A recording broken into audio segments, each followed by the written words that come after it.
chacun des concurrents, pour que la compétition puisse commencer, qu'on puisse faire le briefing officiel, va d'abord venir s'engager personnellement en signant à côté de son nom cette charte éthique.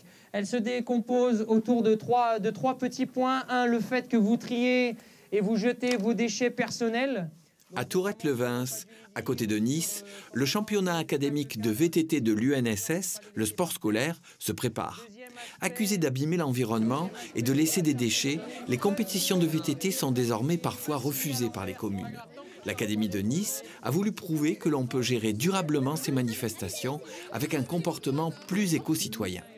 Voilà, si sur ces 3 petits points on arrive à être vigilant et rigoureux, je pense qu'on donnera une bonne image du sport scolaire et de ce qu'on peut faire d'un point de vue développement durable. C'est bon, là il en manque. Donc là on va fermer bien correctement. Alors là je suis en train de passer sur ce qu'on appelle une zone trial. Donc les élèves vont passer avec leur vélo en essayant de faire le parcours sans poser pied à terre.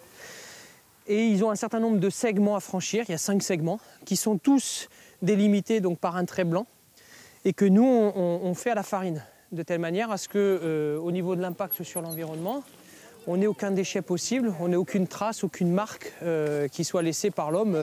Précédemment, beaucoup de compétitions de VTT scolaires utilisaient en fait des bombes de peinture. Donc les mêmes traits que tu voyais là, on les faisait à la peinture. Et sauf qu'une fois qu'on partait, qu'on enlevait les rubalises, il restait tous ces traits de peinture.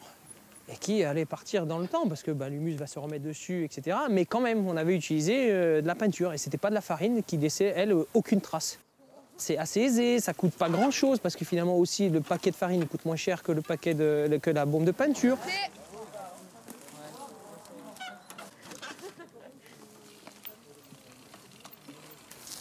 Donc ça, on a fait le choix avec la farine, entre autres. C'est par exemple de prendre des rubalises donc biodégradables. Après la compétition, nous on s'organise pour enlever tout ce qu'on a mis en place. Allez, vous dérubalisez le trial et par contre la même rubalise, on va la replacer pour le parcours cross-country de l'après-midi. On enlève bien les petits piquets bois aussi. Mais bon, voilà, t'es pas à la merci de tu fais vite, ils prennent le plus gros et il en reste un petit morceau que t'as pas fait gaffe. Un petit morceau qui est un peu inaccessible, le petit nœud que t'arrives pas, que tu pianotes là, que t'es en train de... Voilà. Ok, on a une rubalise qui est biodégradable.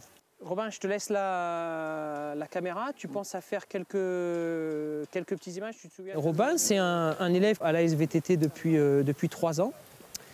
Donc il a une pratique compétitive sportive. Et puis il s'est aussi engagé sur un des aspects qui est important, je pense, à transmettre, sur la fonction de jeune reporter.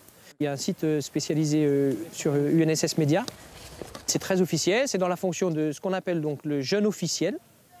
Et ce jeune officiel, il y a plusieurs facettes, dont la facette jeune reporter. Il existe aussi une des facettes que nous on développe beaucoup, c'est le jeune juge. Donc on les verra opérer à un moment donné, ils vont juger la réalisation des autres élèves, hein, donc ils sont vraiment les pairs, ils sont jugés par les pairs sur la compétition.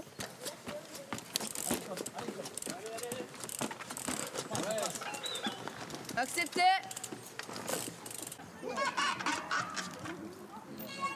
Accepté. Voilà, il est validé votre trial. Accepté. C'est aussi derrière ça, je transmets.